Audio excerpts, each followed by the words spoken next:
buenas noches, Héctor Aguilar Camín.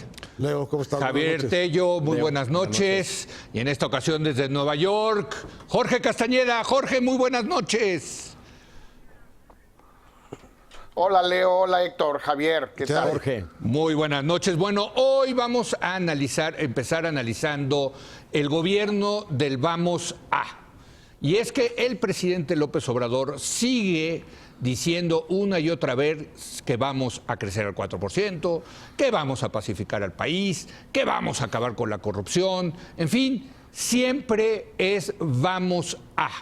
Y la pregunta aquí que nosotros nos hacemos es, ¿cuándo un gobierno se le acaba, digamos, el capital político para decir vamos a, y tiene que decir, Héctor? Sí, naturalmente. Bueno, yo creo que le queda un tiempo, ¿no? Sí. Le queda claramente un tiempo a este gobierno para decir vamos a hacer esto, vamos a hacer aquello, y para recordarle a la gente, digamos, el sendero o el camino que ha elegido. Lo que sucede es que al mismo tiempo es como una forma de expresión del presidente que no acaba realmente de salir de la campaña, del candidato que está en campaña. Claro. Y tiene una lógica eso también, tiene una lógica de persuasión, de renovar la confianza de quienes están oyendo en lo que el presidente está diciendo que va a hacer. Ahora, el problema es que algunos de los vamos a hacer son realmente muy complicados.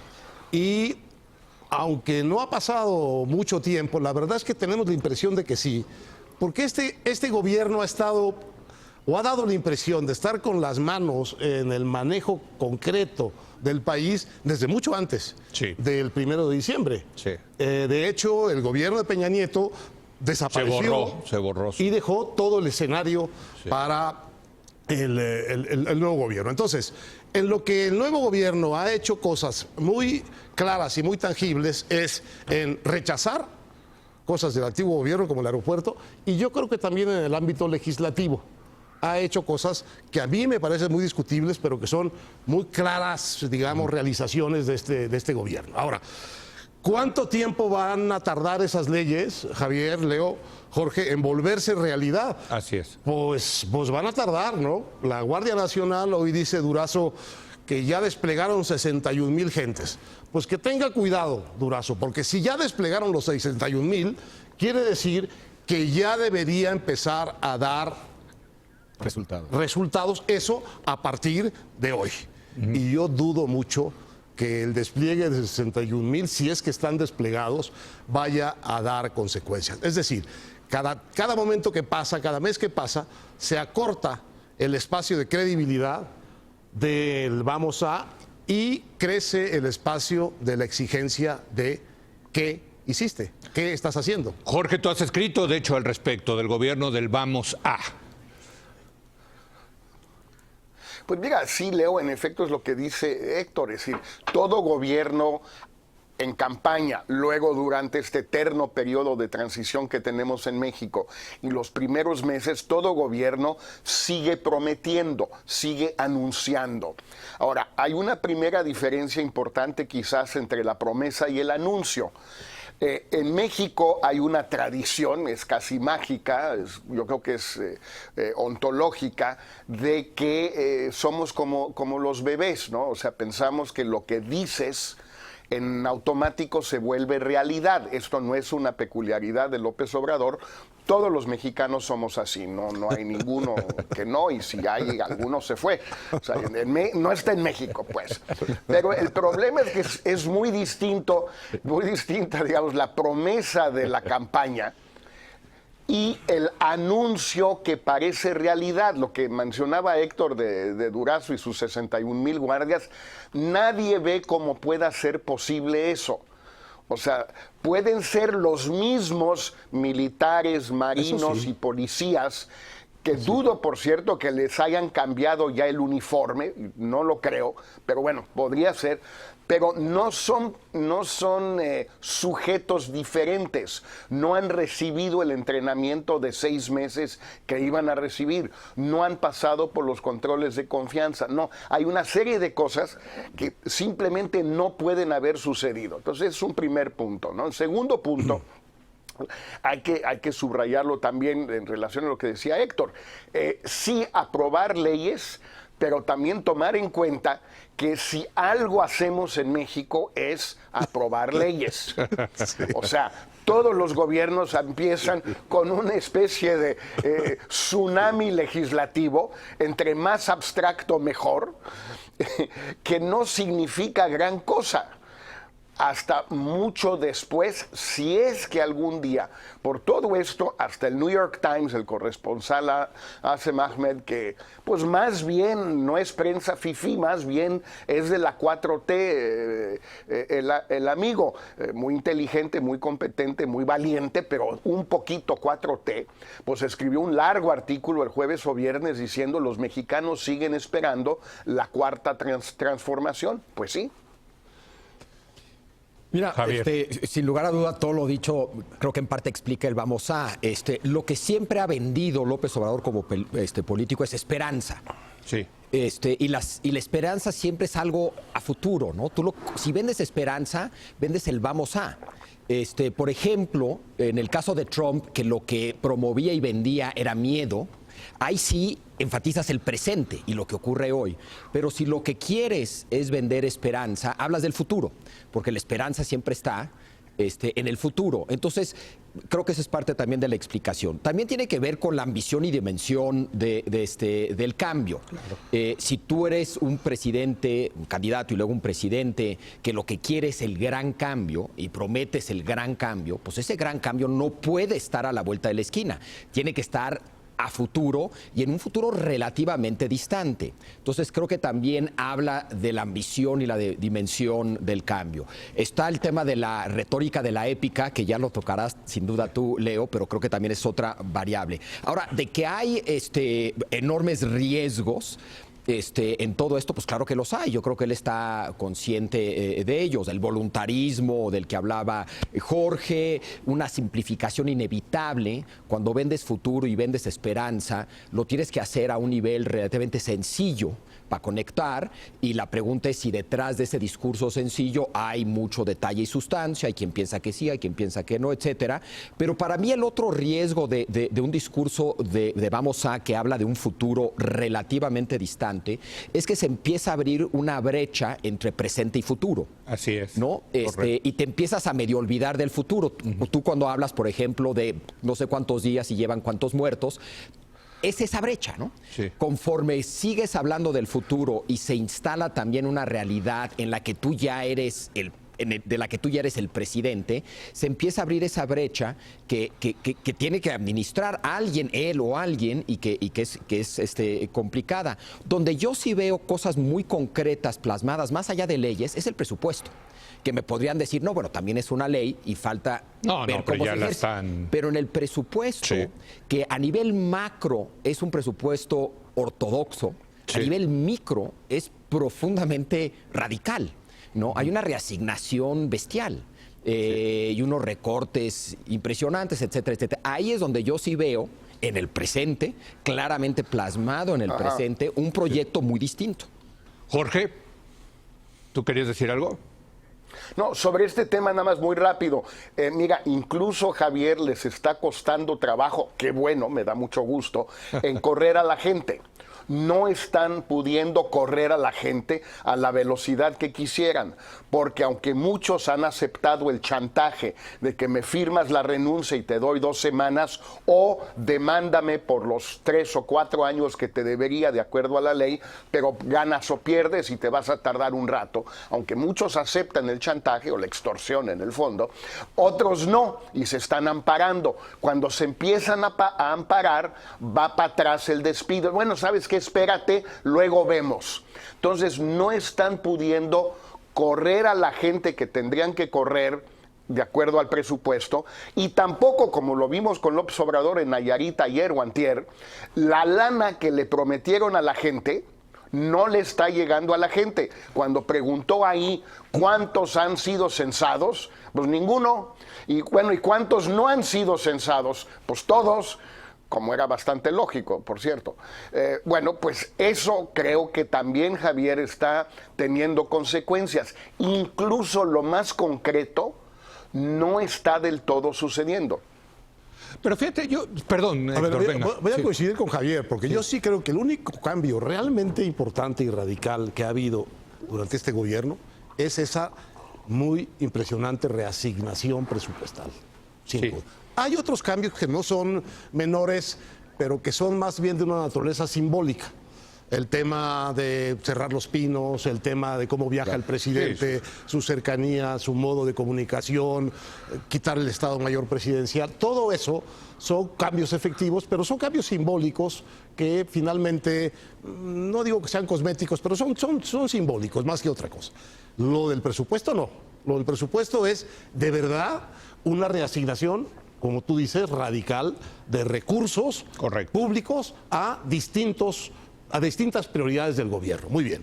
Ahora, estamos todavía por ver cuáles son las consecuencias cabales de esa transformación. Porque hasta ahora lo que vemos es un poco lo que dice Jorge. Una gran parte de los afectados se quedaron pasmados, pero cada vez aparecen más grupos que no están dispuestos a resignarse, por un lado. Por otro lado, ¿cuáles van a ser las consecuencias de esto, Leo, en la calidad, en la eficacia, en la simple gestión de gobierno? No lo sabemos. Va a pasar un tiempo para que veamos el efecto de esto en la vida real del gobierno. Y el otro tema en que coincido con Javier es en cómo el proyecto y la promesa y la esperanza es tan alta que empezamos a ver ya en el día con día una brecha muy clara entre el presente de inseguridad, de conflictos económicos, con la promesa enorme. Como la promesa es tan grande, es previsible que no se alcance. Es una cosa como la cuarta transformación implica histórico. una petición de que vas a hacer un cambio histórico, que realmente los cambios históricos más bien se registran, ¿no? Más de lo que se planean. Entonces, esa brecha a mí me parece que es un riesgo estratégico muy importante para este gobierno, porque es tan grande la meta que casi cualquier logro pequeño se va a quedar corto respecto de lo prometido. Ahora, yo cuando los escuchaba a ustedes, recordaba las mesas que teníamos hace exactamente 6 años cuando salió el Pacto por México, donde decíamos el gobierno de Peña Nieto está sobrevendiendo cosas como la reforma energética, ¿no? Totalmente. Creo que hay un tema común en todas las democracias de que los políticos les gusta sobrevender, es parte Necesitan. del negocio, vamos a ponerlo así, es parte de la actividad política. Aquí el tema es, me parece que nuestros políticos no lo han sabido atemperar bien, ¿no? O sea, hubo una sobreventa con Peña Nieto que le acabó costando a Peña Nieto. La pregunta es, aquí hay una sobreventa. A ver, yo les digo, una promesa de López Obrador que lo dijo, en el sistema de salud vamos a tener un sistema de salud como los países de Escandinavia o Canadá. Bueno, perdón, eso sí sería una cuarta transformación y creo que nos costaría no sé cuántos puntos del PIB y sí. No vamos a llegar a Escandinavia, hombre, por favor, ¿no? Entonces, el tema de la sobreventa que genera estas grandes expectativas, pero que a la vuelta de la esquina, en 3 años quizás, te empieza a cobrar la factura, ¿o no? Yo te diría que el tema de las expectativas se vuelve un tema de administrar expectativas. Correcto. Si tú quieres cambiar un país, necesitas generar expectativas, necesitas emocionar a la gente, Pero etc. puedes pasar el paso de la sobreventa, ¿no? Pero entonces para mí el tema es si eres bueno o no eres bueno y tienes una estrategia para administrar expectativas. Creo que si algo no supo hacer el gobierno de Peña Nieto fue administrar expectativas, habiéndolas generado. Sí. Creo que López Obrador, a diferencia de Peña Nieto y del gobierno de Peña Nieto, es buenísimo administrando expectativas. Entonces yo sí creo que va a tener mucho tiempo para seguir con este discurso. Pero cuando dices es buenísimo, ¿en qué sentido? Por ejemplo, danos un ejemplo. En muchos sentidos. Por ejemplo, su capacidad de comunicación, que no tiene Peña Nieto. Su capacidad para encontrar responsables de culpables, etcétera, etcétera. Un discurso también creo que es lo suficientemente ambiguo que le permite ajustar conforme va evolucionando en el tiempo el proyecto. permite decir que estoy... En fin, yo creo que de muchas maneras. Pero a mí también lo que me ha sorprendido mucho es que junto con este discurso del vamos a, por parte del gobierno, vemos en los críticos un discurso de va a ver qué. Entonces, por un lado, claro, muy dice importante. a futuro vamos a, y del otro dicen a futuro va a ver qué. No, o no se va a poder. Sí, O no se va, no. Entonces, No van a poder. El debate está ocurriendo en la pura metafísica. En el futuro. En el futuro. Pero es parte de la polarización, Eso es muy bueno. ¿no? Sí, El así debate es. está una buena parte ocurriendo en el futuro, En el futuro. y no en lo que está sucediendo. Exacto. Jorge. Sí, nada más que hay algunas cosas que no están sujetas ni a la buena o mala voluntad del gobierno o de los críticos. Por ejemplo, la realidad. Esa, pues por más de que uno quisiera que fuera susceptible de transformarse de acuerdo con los deseos de cada quien, pues no. Entonces, pues hay temas que no simplemente no dan. No da el tema del crecimiento económico por una serie de razones, unas internas, otras externas, lo que se quiera, pero es una realidad. El tema de la violencia, pues digo, en algún momento, podemos discutir cuándo, los muertos de mayo, los de abril, o los de mayo, o los de junio, o cuando ustedes quieran, cada quien escoja su mes, ya van a ser muertos de López Obrador, como fueron muertos de Peña y muertos de Calderón. No pueden indefinidamente ser los muertos de Peña Nieto. Y va a seguir habiendo muertos por muchas razones, pero principalmente porque este gobierno está haciendo exactamente lo mismo que los anteriores. Lo mismo con el problema de ese gasto social inmenso del que hablaba Javier, que le está costando un enorme trabajo al gobierno ponerlo en práctica.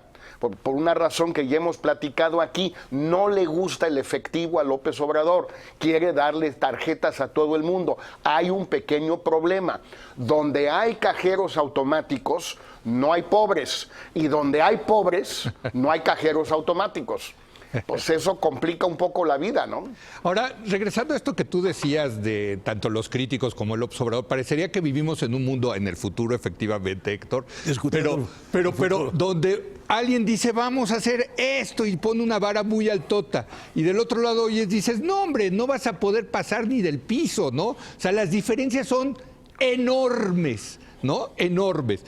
¿Y qué hace un ciudadano frente a eso? ¿No? Bueno, finalmente ahí acaban los que le creen a esto y los que le creen a estos otros, ¿no? Es parte de la polarización. Pero es parte de la polarización, desde luego. Yo creo que una posición sana y efectiva y útil públicamente es dejar de discutir el futuro como prometiendo el paraíso o garantizando la catástrofe y tratando de ver realmente de qué tamaño.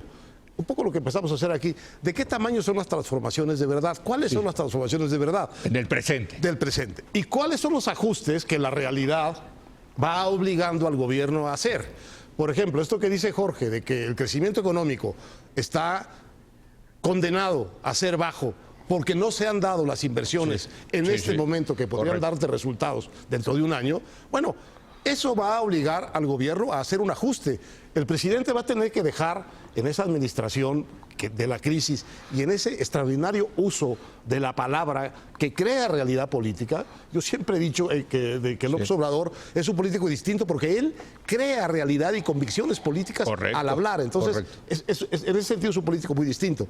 Pero la realidad también te va alcanzando y no hay discurso que aguante la realidad. Va a tener que ir ajustando, como ajustó, y hablamos al rato de eso, el tema de qué tamaño va a ser la refinería. Entonces, más valdría poner la mirada en lo que está sucediendo y lo que hace el gobierno que en lo que piensan los críticos o piensa el gobierno que va a suceder en el distante futuro. A mí, digamos, entre esta venta del paraíso y esta venta del infierno, de los dos lados, confieso que en las conferencias que doy a veces, yo trato de ser objetivo, de decir, bueno, a mí me gustan estas cosas que está haciendo López Obrador, no me gustan estas otras, en fin. Y me pasa que, no sé si les pasa a ustedes, que quedas mal con todos. Porque parte de la audiencia lo que quiere escuchar es el paraíso y parte de la audiencia lo que quiere escuchar es el infierno. Y si tú te pones en medio y les dices, miren, objetivamente está pasando esto y esto va por buen camino y esto va por mal camino, puta, quedas mal con todos. No, Javier. me queda claro, insisto, yo creo que es ¿También parte te pasa a ti? Es parte de la polarización. Sí, la gente pues sí. quiere escuchar lo que quiere escuchar. Exacto. Y si no les Y dices oye- eso, y oye lo que quiere oír. Ah, no, también, claro, claro, Eso claro. es una característica básica de la polarización y hace muy difícil el diálogo. Así Ahora, en esto de la realidad, yo lo único que diría es que si tu proyecto es cambiar la realidad, claro que la realidad pesa menos. Y se vale hasta cierto punto. ¿Cómo que pesa menos? Sí. Ah, caray. Sí, o sea, cuando te voy a dar un ejemplo. Cuando llega Roosevelt a la presidencia en Estados Unidos, o cuando por primera vez ganan los socialdemócratas en Suecia, o cuando Churchill por fin le dan el liderazgo del Partido Conservador y se vuelve primer ministro en la Segunda Guerra Mundial, todo el mundo pensaba que había una realidad que era innegable y que no había nada que hacer frente a esa realidad. Si el loco de Churchill quiere aventarse el tiro de tratar de enfrentarla, adelante. Si el loco de Roosevelt quiere tratar de cambiar esa realidad, adelante. Es decir, creo que hay que tener cuidado cuando usamos ese concepto de la realidad. Inglaterra es una isla, esa es una realidad. México hace frontera con Estados Unidos, esa es una realidad. O sea, sí hay realidades de ese tipo, pero de repente pareciera que la realidad es un proyecto político económico completo y ese es el único posible, ¿no? Regreso Hijo, pero estás tocando un tema históricamente muy controversial. Sí. No, o sea, a ver, después de la Revolución Francesa, ¿no? Vino la restauración de la monarquía en Francia y la famosa frase, creo que de Fouché, de no aprendieron nada, no perdonaron nada. O sea, esta cosa de Tocqueville de que hay elementos del antiguo régimen que están presentes en el nuevo régimen. O sea, la realidad sí importa en ese sentido. Claro, yo no estoy pero diciendo que no importe. tú no puedes cambiar la realidad, creo que es el rumbo de lo que está diciendo Javier, sin desafiarla. Ah, no, No claro. la puedes cambiar sin desafiar. ¿Cuánto lo desafías? Bueno, ¿y ese ya es otro problema. ¿Y qué peso tiene la realidad? Hay de realidad esa realidad. Pero si no la desafías, no la cambias. Bueno, sí. Entonces, por eso puse el ejemplo de la frontera con Estados Unidos. Hay una realidad Pues sí. de México que tiene que ver con Estados Unidos que es innegable. No, bueno, a ver. ¿Eso implica que hay una y solo una manera de manejar el tema migratorio? No. No. Hay muchas maneras ante esa realidad. Entonces, si eres un político que lo que vende es continuidad, no tienes problema con la realidad. No.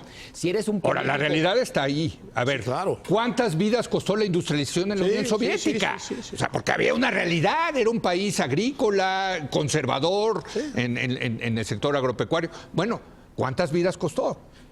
Ahora, de que los soviéticos querían cambiar esa realidad, no tengo la menor duda, ¿eh? Y la cambiaron.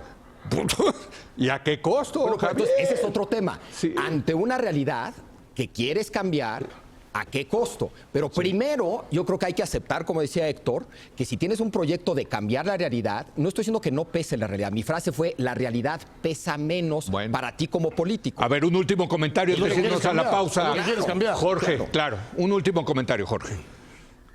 Mira, entiendo la lógica de Javier, pero sí se me hace que hay una diferencia entre los ejemplos que daba y el de López Obrador ahora. Es decir, López Obrador tiene una tendencia, la vemos todos los días, a negar la realidad. La realidad que le toca esa mañana o el día anterior o pasado mañana. Tiende a negarla. Yo no estoy de acuerdo en que X. Tengo otros datos, se van a equivocar, les apuesto, me canso ganso, etcétera, etcétera, etcétera. No es lo mismo querer transformar la realidad, pues es la vieja frase de Marx, obviamente, de Feuerbach, de la tesis sobre Feuerbach, pero otra cosa muy diferente es decir, esta realidad que ustedes ven, y ustedes son las calificadoras, los críticos, el Fondo Monetario, lo que tú quieras, esa realidad que ustedes ven, pues yo veo otra. Eso no es transformar la realidad, es negarla. Y eso es lo que sí puede salir muy caro, porque sí tú puedes tener un proyecto de transformación o revolucionario y decir, la vamos a transformar a un enorme costo, pero estamos dispuestos a pagar ese costo.